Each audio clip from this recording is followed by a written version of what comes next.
Ternyata kalau dilihat dari definisi ya, dan sudah dipaparkan tadi lebih masuk akalan Kristen gitu ya, dibanding Islam yang sangat amat jauh dari cara penalaran, tidak bisa dijabarkan bahkan.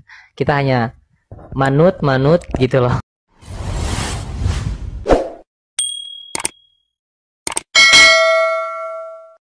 Oke, saya mau tanya dulu, Kitun, Anda ini seorang Muslim? Iya, kebetulan dulu saya agama Muslim, namun saat ini melihat kerusakan agama Muslim, Abang. Seperti itu. Melihat kerusakan agama Islam. Oke, baik, baik, baik. Sebentar, ini kayaknya besar sekali ini mikrofon ini. Apa itu? Yang diikat-ikat Iya, itu apa itu? Kok seperti besar sekali itu apa? iya ini mic juga dan ya memang mic gitu loh. Oke, baik, baik, baik.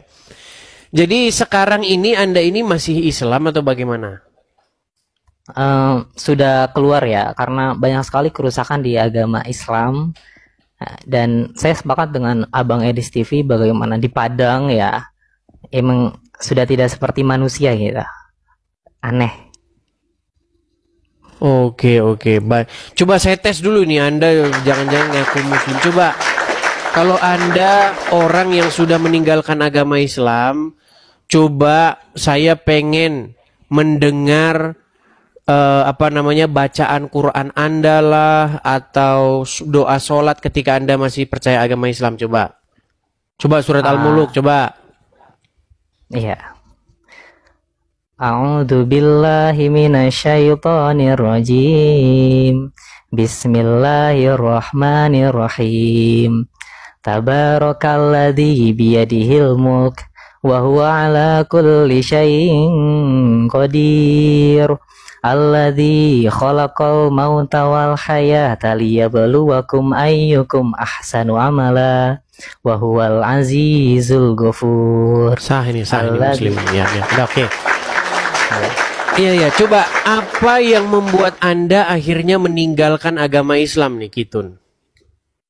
Iya, kita melihat ya bagaimana norma-norma yang tidak tercermin lah dari Islam itu sendiri, dari adabnya, dari moral dan moralnya. Sementara saya melihat kekristenan lebih mulia, kasihnya itu lebih ada gitu dibanding agama-agama yang berada saat ini. Seperti itu Abang Edis. Oke. Ya, di Nah, dalam Bible dikatakan kita melihat sesuatu itu dari buahnya. ya saya sepakat itu. Saya meyakini Injil itu juga Bible itu. Nah, namun kita melihat ya kasus banyak sekali bagaimana para ulama, waduh, kalau saya sebutkan satu-satu merinding saya nanti malah ditangkap kan. Nah, eh, dalam ini juga akidah ya Abang Edis TV ya. Saya juga mungkin boleh menampilkan di layar mungkin akidah umat muslim yang dimana cacatnya boleh izin Boleh, saya. silakan. Oke. Nih, saya melihat di mana umat muslim itu berpegang bukan kepada Nabi Muhammad justru. Ini juga buat bahan Abang Edis TV ya. Untuk bagaimana umat muslim itu mereka tidak berpegang apa yang Nabi Muhammad katakan. Nah, di sini nih kita akan bongkar ya. Ini terdapat di hadisnya sendiri yaitu umat muslim mengatakan berpegang kepada dua perkara. Yaitu Al-Quran dan Sunnah. Tapi tidak ada nomor hadisnya Abang Edis. Tidak ada terdapat di Bukhari, di Muslim, An-Nasai, dan 6 kutubu sitah lainnya. Yang menjadikan ucapan berpegang kepada Al-Quran dan Sunnah ini bukanlah ucapan Nabi Muhammad. Yang mereka ikuti lantas siapa jika bukan Nabi Muhammad, kan gitu pertanyaannya. Gitu loh. Ini termasuk fundamental mereka. Seperti itu Abang Edis. Jadi mereka harus membuat buku lain untuk menjawab pertanyaan-pertanyaan yang tidak terjawab itu. Saya kasih contoh misalnya ya Bang ya. Apakah ada di dalam Al-Quran tentang misalnya, ini contoh-contoh sederhana. Boleh nggak bertato di dalam Al-Quran? Karena nggak ada hukumnya. Iya tepat. Boleh nggak misalnya di dalam di dalam Al-Quran bersunat atau tidak bersunat? Tidak ada dalam Al-Quran. Apakah dalam Al-Quran ada perintah bersunat? Nggak ada. Kita mau baca sampai 1000 kali pun tidak bakal ketemu tentang sunat itu. Nah, makanya muncul yang Anda barusan kutip tadi, hadis-hadis yang palsu tadi, yang mursal itu tadi kata Anda. Aku tinggalkan kepada kalian Quran dan As-Sunnah.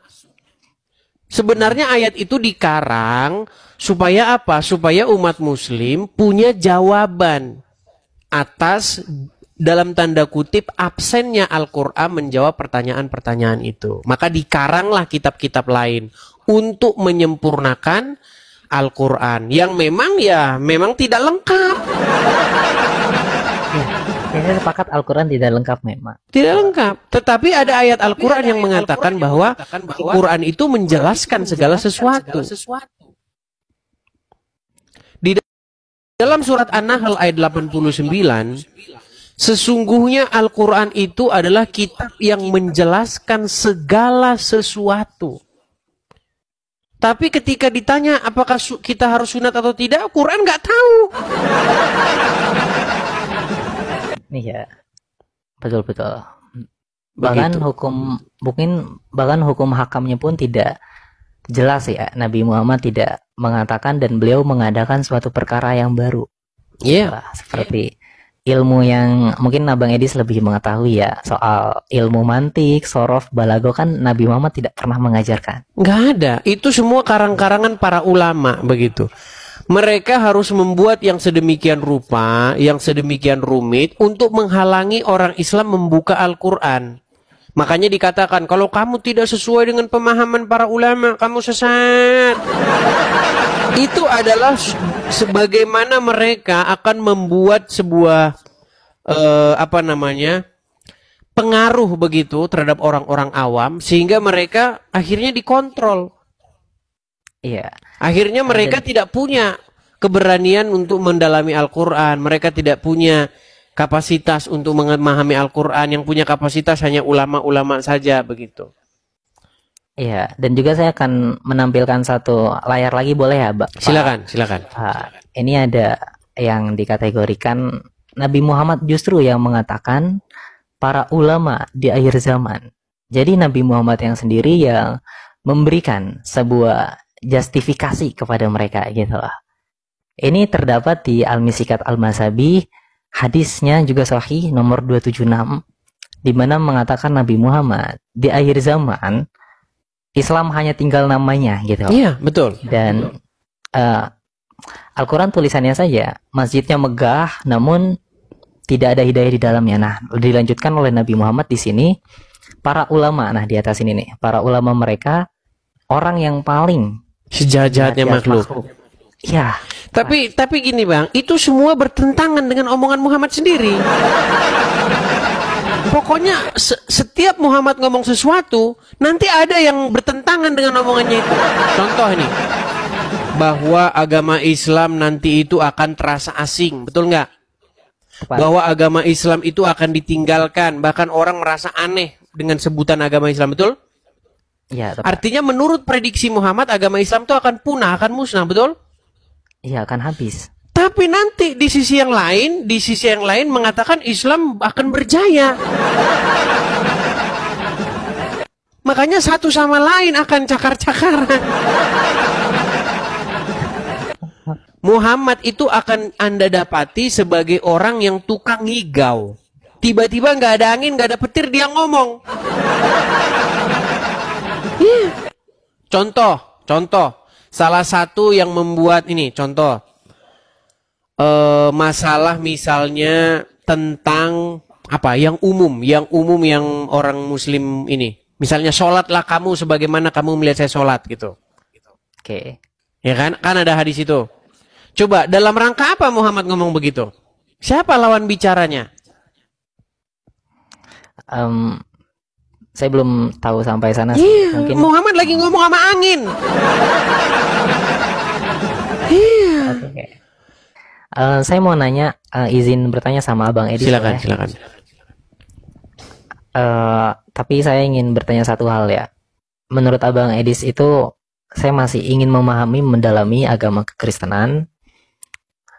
Bagaimana sih cara kita mengenal Tuhan itu sendiri? Mungkin dengan perspektif Abang Edis Ya, melihat. dengan memahami firman-firmannya, dengan memahami apa yang diajarkannya, begitu.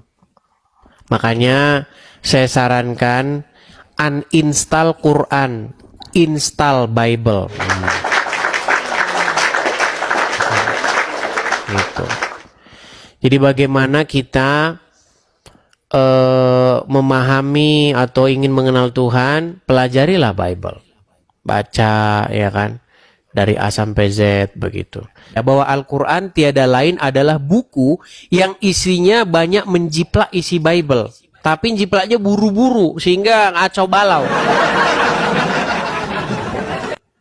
Ya, saya juga melihat ya, ketika baca Bible sendiri, itu dikisahkan Nabi Adam, namun di dalam Al-Quran itu sangat sedikit kisah dari Nabi Adam, berbanding Bible sangat detail. Ya. Gitu lah.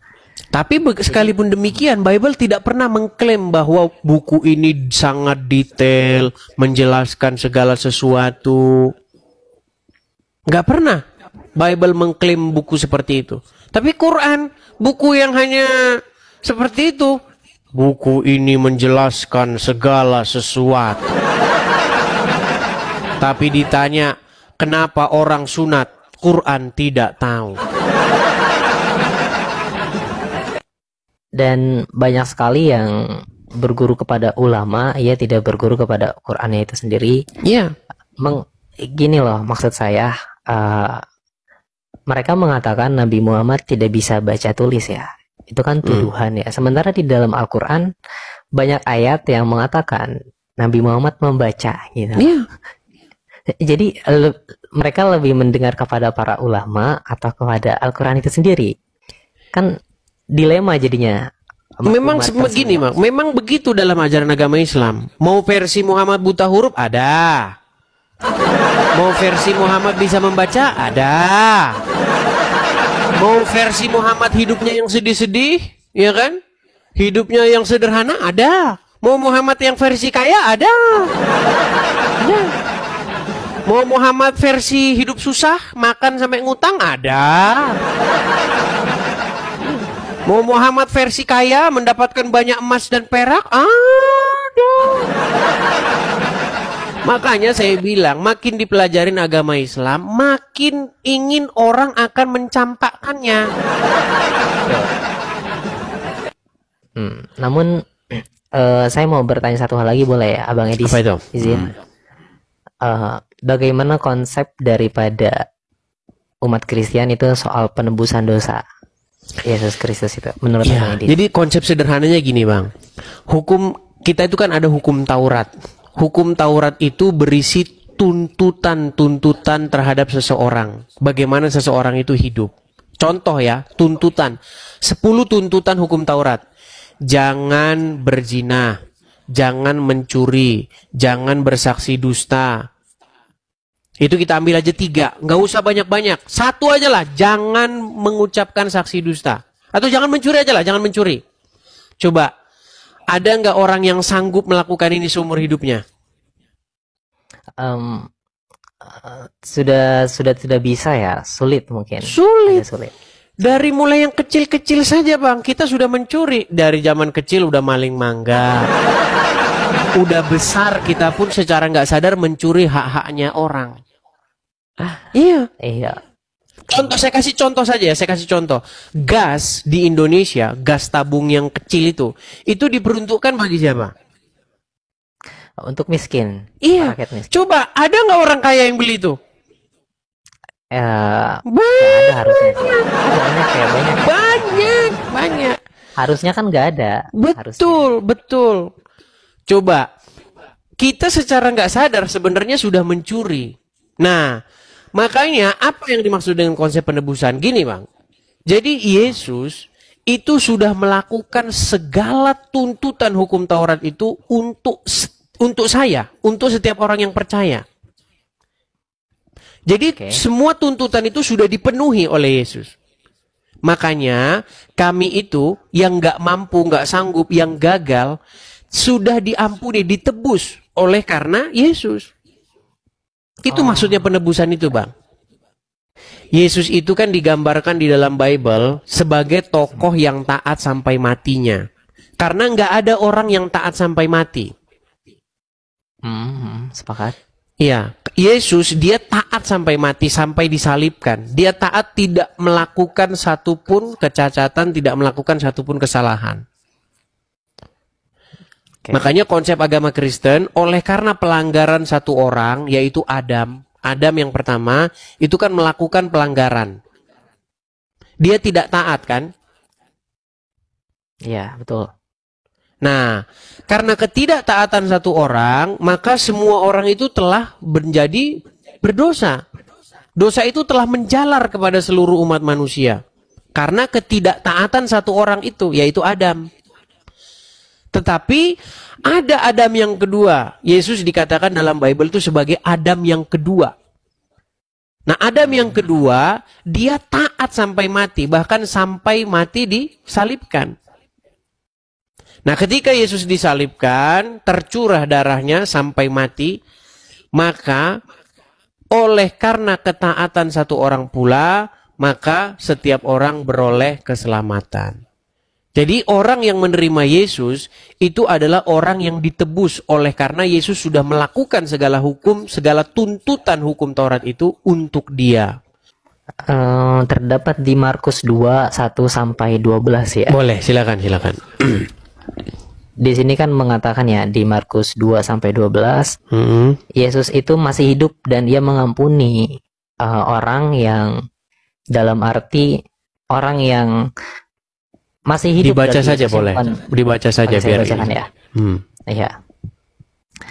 Beberapa hari kemudian ketika Yesus kembali ke Kapernaum, terdengar kabar bahwa dia berada di rumah. Banyak orang dikumpulkan sampai tidak ada tempat lagi, bahkan di dekat pintu sekalipun. Dan dia memberitakan firman kepada mereka. Lalu, mereka datang kepada Yesus dengan membawa seorang lumpuh yang diusung oleh 4 orang. Ketika mereka tidak dapat membawa orang itu ke dekat Yesus karena banyaknya orang, mereka membongkar atap tepat di atas Yesus.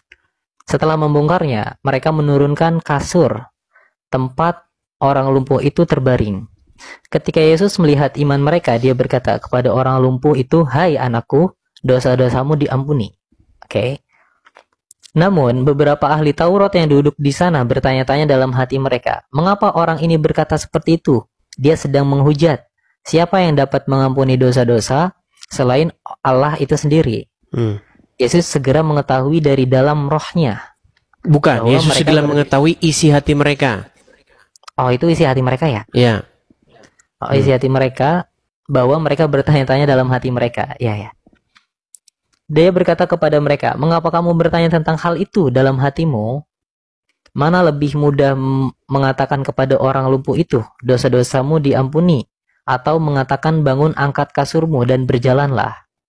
Akan tetapi, supaya kamu tahu bahwa Anak Manusia memiliki kuasa di bumi untuk mengampuni dosa." Oke. Dia berkata kepada orang lumpuh itu, "Aku berkata kepadamu, bangun, angkat kasurmu, dan pulanglah ke rumahmu."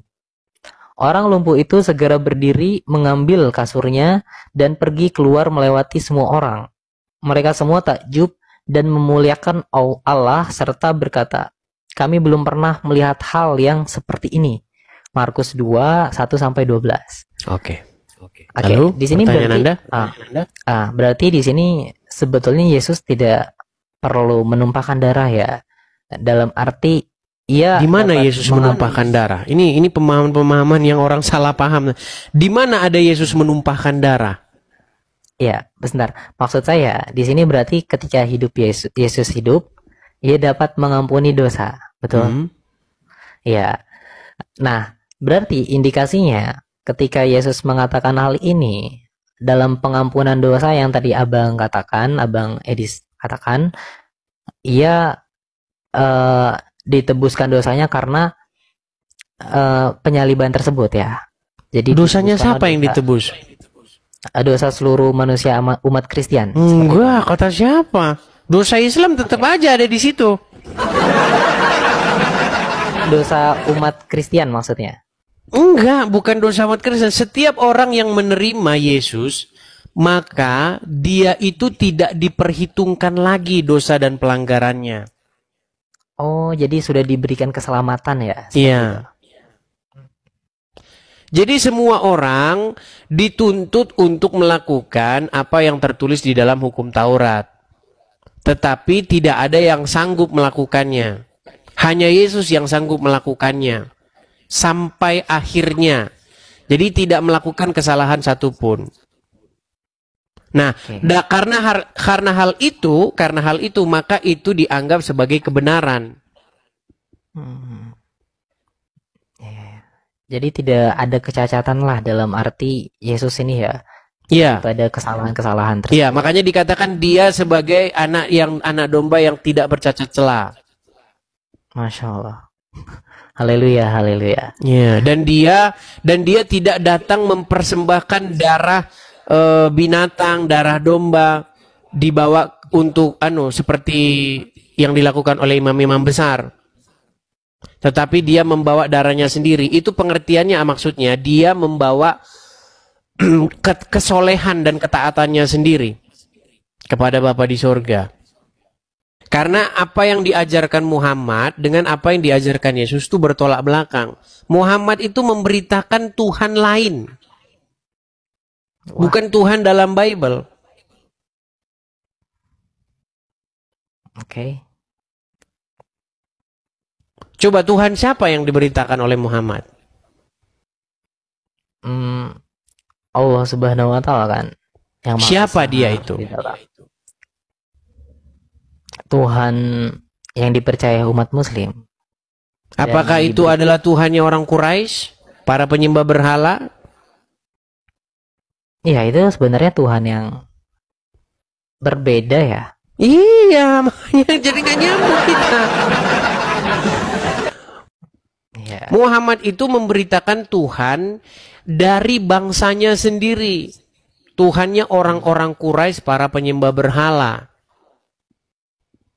Oke.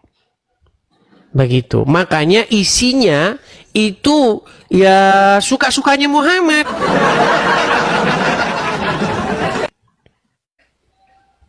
Saya tahu Anda ini Syiah, Anda ini, ya kan? Bukan. Kami meyakini bahwasanya Syiah pun sudah tersesat mereka. Sama Sunni pun telah tersesat. Boleh saya mungkin izin mengenalkan diri ya dari tadi? Boleh, silakan. Iya. Jadi kami di sini ya, saya sendiri agamanya sudah berlepas dari apa yang kami meyakini itu Islam ya. Kami meyakini bahwasanya juru selamat atau penyelamat di akhir zaman itu telah muncul. Kalau di dalam kekristenan itu Yesus yang kedua yang akan menghakimkan, jadi menghakim yang adil gitu lah. Dan kami beragama dengan agama yang diwariskan oleh pada nabi-nabi terdahulu seperti Nabi Muhammad, diucapkannya figurnya Imam Al-Mahdi. Seperti itu Abang Edis. Nah, ya, jadi Anda ini semacam satu paham yang menggabung-gabungkan segala macam aliran ini. Artinya aliran ini Anda gabungkan, aliran ini Anda gabungkan. Jadi saya cuma pesan saja begini Bang, bahwa kalau Anda sudah masuk kepada ajaran-ajaran seperti Islam itu sudah nggak nyambung lagi Bang. Karena ajaran Islam itu sumbernya itu bukan dari Israel. Sumbernya itu bukan dari tempat di mana peristiwa itu berasal. Agama Islam itu sumbernya dari Saudi Arabia. Oh. Yang nggak nyambung sama sekali Bang, dengan Israel itu nggak nyambung sama sekali. Ya, saya pun meyakini ya bahwasanya Abang Edis ya, di mana Ka'bah yang mereka imani saat ini palsu.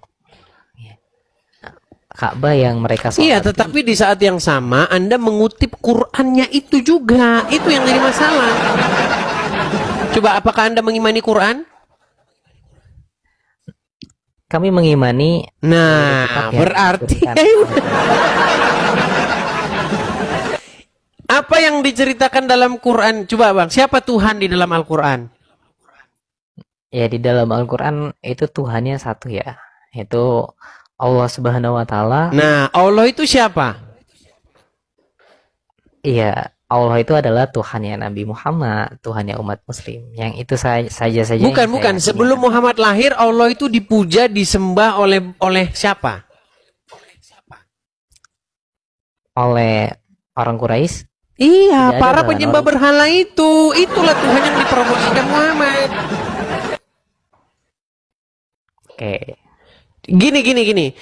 Di dunia ini ada banyak bangsa-bangsa, betul? ya tepat. Ada banyak suku bangsa, ada banyak bahasa, betul nggak? Iya. Coba, sebelum Muhammad lahir, siapa yang nyembah Allah? Bangsa Quraisy. Nah, ada nggak orang Indonesia nyembah Allah? Nggak tahu aku kalau itu. Jangan Indonesia. bilang nggak tahu, Pak.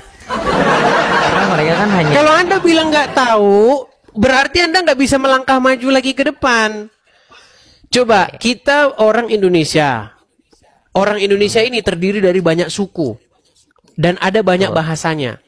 Coba, ada nggak satu aja suku bangsa yang punya kosakata Allah di dalam kamus perbendaharaannya? Sepertinya tidak ada ya. Tidak ada. Belum menemukan. Itu menjadi satu bukti bahwa tidak ada yang menyembah Allah di Indonesia.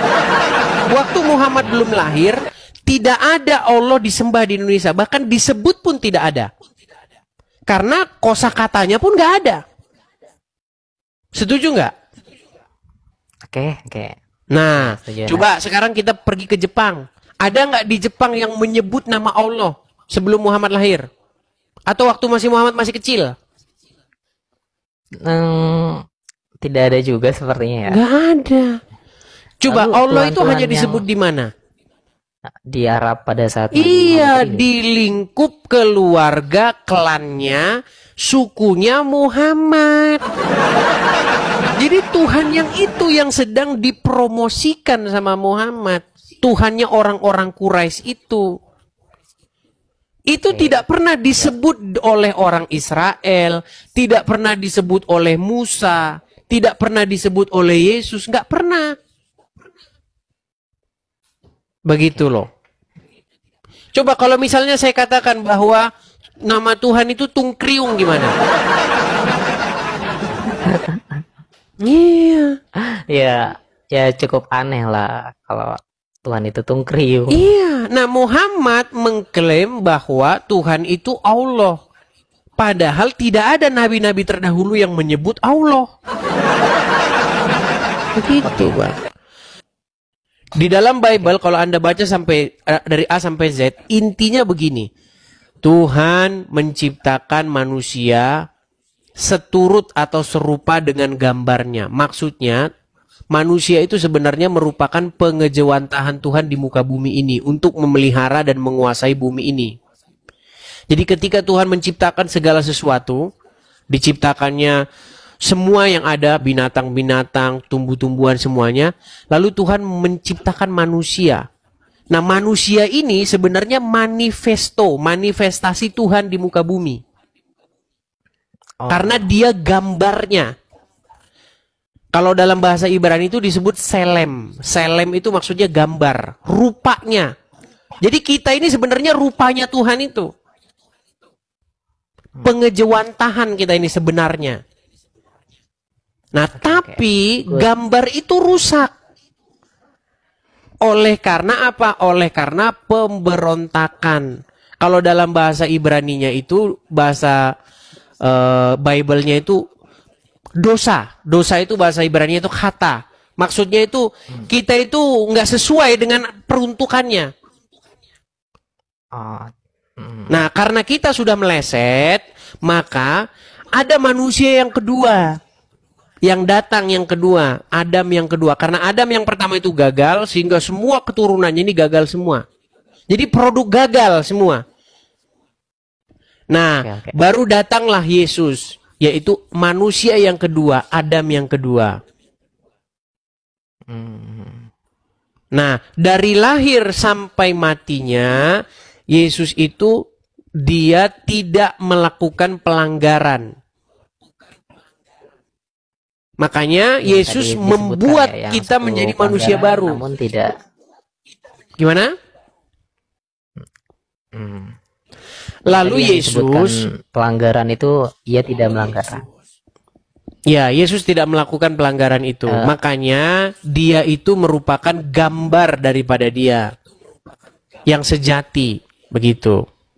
Nah, jadi semua orang itu supaya jadi seperti Yesus, begitu loh.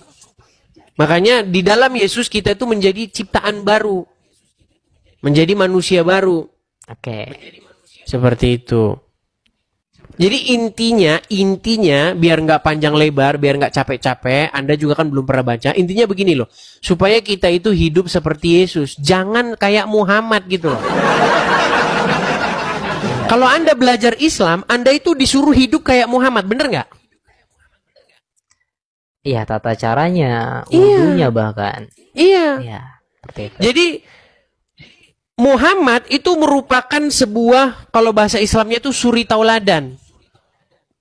Maksudnya sebuah rule of model. Jadi semua orang itu harus mirip kayak Muhammad kalau Anda belajar Islam. Celananya cingkrang, terus jenggotan, ya kan? Terus matanya pakai calak-calak begitu. Ya kan? Terus pagi-pagi ambil air wudhu, begitu. Jadi membentuk manusia sesuai karakternya Muhammad. Nah, di dalam Kristen itu sama. Supaya membentuk manusia sesuai dengan karakternya Yesus. Supaya dipulangin lagi nih manusia yang tadinya merupakan gambarnya Tuhan, dipulangin lagi. Contohnya apa? Contohnya kayak Yesus. Orang harus hidup taat sampai mati dengan tidak melakukan kesalahan. Begitu. Berarti kalau kita melihat ya, Yesus atau agama kekristenan ya, itu cukup baik ya kalau dikaji dengan benar dengan orang yang tepat gitu loh. Jadi saya juga dapat gambaran dari Abang Edis TV ini ya, memang Yesus adalah sosok sempurna dan kita harus tidak melakukan hal-hal seperti itu. Iya. Yang dilanggar oleh Tuhan sendiri. Iya, jadi harus melakukan persis seperti yang dilakukan oleh Yesus. Tapi apakah manusia sanggup? Kan nggak sanggup. Nah, ketika tidak sanggup, Yesus sudah melakukan untuk kita. Makanya keadilan di dalam Bible itu karena satu ketidaktaatan, karena satu pelanggaran, maka semua orang telah berbuat dosa, dan oleh karena juga satu kebenaran, karena satu ketaatan, maka semua orang beroleh pengampunan. Semua orang yang mana? Semua orang yang menerima Yesus. Makanya Yesus itu sebagai juru selamatnya. Makanya ketika saya menerima Yesus sebagai juru selamat saya, artinya saya udah punya nih, sudah punya seseorang yang melakukan untuk saya. Jadi ketika saya berdiri di hadapan takhta pengadilan, ada Yesus yang menjadi pembela saya, yang sudah melakukan segala sesuatu untuk saya. Nah, tetapi, ini banyak yang salah pahami oleh orang Islam. Kalau begitu ya suka-suka kita dong bebas berbuat dosa. Kalau udah ditebus dosanya ya berarti berbuat dosa aja. Nah, itu karena ya made in Arab itu tadi. Karena otaknya sudah dipenuhi kencing otak. Bukan begitu maksudnya. Seseorang yang sudah menjadi milik Yesus, dia melakukan apa yang Yesus mau. Oke. Nah, makanya kalau kita jadi kepunyaan Yesus, kita melakukan apa yang Yesus mau. Bukan seperti orang Islam, berarti kita bebas dong bikin dosa. Bukan begitu. Berarti segala kasihnya, segala apa yang dikategorikan oleh Yesus, kita harus menerapkan dengan sebaik mungkin karena kita sudah kepemilikan Yesus. Gitu. Iya. Jadi kekristenan itu berbicara mengenai hal itu. Berbicara mengenai orang yang sudah menjadi kepunyaannya Yesus. Nah, orang yang menjadi kepunyaan Yesus melakukan apa yang Yesus mau. Makanya berbicara tentang Kristen, berbicara bagaimana seseorang itu dikendalikan oleh Yesus. dikendalikan oleh Bapa di sorga dengan perantaraan firman-Nya yaitu Yesus. Yesus kan sekarang sudah naik ke sorga. Ya. Nah, makanya sekarang orang Kristen itu kan diutus oleh Yesus. Yesus mengutus yang namanya Roh Kudus. Roh yang daripada Tuhan. Nah, Roh Kudus itulah yang mengendalikan seorang Kristen. Nah, ketika Roh Kudus mengendalikan orang Kristen, sebenarnya itu sama saja dia dikendalikan oleh Yesus, sama saja dikendalikan oleh Bapa di sorga. Makanya ada istilah Tritunggal itu loh. Ada Bapa, ada Putra, ada Roh Kudus. Yang tiga tetapi satu. Oke. Tapi kan ini ya, agama Islam itu mereka tidak menyadari akan hal tersebut, tidak membacanya. Betul. Jangankan orang Islam, Kristen juga banyak tidak menyadari itu. Karena kalau ditanya mempertuhan, orang nggak tahu. Mempertuhan itu menganggap dia sang pencipta, udah titik. Habis itu maling aja. Coba tanya orang, apa mempertuhan itu? Mempertuhan itu menganggap dia pencipta alam. Oke. Bukan itu mempertuhan. Kalau mempertuhan itu menganggap dia sang pencipta alam, berarti besok kita korupsi saja. Kita maling saja. Yang penting kan saya anggap dia pencipta alam. Udah kan? Hanya itu mempertuhan kan? Coba apa mempertuhan yang dipahami oleh orang-orang? Iya, mereka hanya menganggap Tuhan sebagai figur yang yang menciptakan alam semesta Tuhan. kan? Iya. Iya. Namun tidak kalau ditakuti goalnya, gitu. kalau tujuannya adalah menganggap dia sang pencipta alam, berarti kan hanya itu tujuannya. Ya udah, saya anggap dia sang pencipta alam, udah beres. Habis itu kita ayo main judi. Yang penting kan saya anggap dia pencipta alam. Makanya orang tidak tahu mempertuhan itu apa. Kebanyakan orang nggak tahu mempertuhan itu apa. Mempertuhan itu bukan menganggap si Udin, si Anu menciptakan alam semesta. Bukan itu. Mempertuhan itu adalah sebuah perbuatan menjadikan sesuatu yang kepadanya kita menaklukkan diri. Membuat diri kita jadi kepunyaannya dia. Iya. Tuhan itu lawan katanya hamba. Tuhan atau Tuhan itu kata yang sama itu. Cuman di Indonesia udah jadi kata yang berbeda. Padahal dalam bahasa aslinya itu kata yang sama. Dalam bahasa Yunani, kurios itu ya Tuhan ya Tuhan, sama itu. Dalam bahasa Arab juga begitu. Rob itu ya Tuhan ya Tuhan, sama. Artinya sang empunya atau sang pengendali. Begitu. Nah, makanya kekristenan itu berbicara supaya kita itu menjadikan Yesus itu sebagai Tuhan, sebagai Tuhan. Sama itu, kata yang sama. Bahasa Inggrisnya Lord. Sang empunya, gitu loh.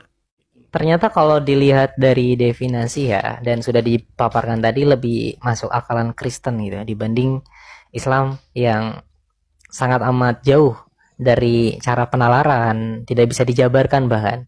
Kita hanya manut gitu loh, tidak melihat, membaca dan mendengarkan dengan cara yang benar. Hanya percaya ya udah gitu. Jadi kesalahan mereka ketika mempercayai dia Tuhan, lalu ya umatnya melakukan korupsi atau bagaimana, tapi masih menganggapkan Tuhan. Lantas iya, gimana karena di dalam otak mereka mempertuhan itu menganggap dia sang pencipta. Habis itu sudah. Iya, betul.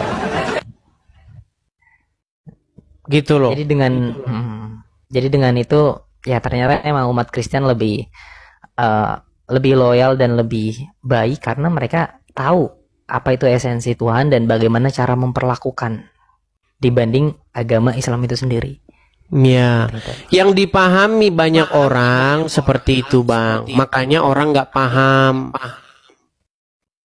Gitu loh. Oke, seperti itu ya, Bang ya. Kita berikan kesempatan kepada yang lain ya. Ya, terima kasih ya. Sama-sama, Bang Kiten. Kenal ya. Oke, saya turunkan ya. Salam.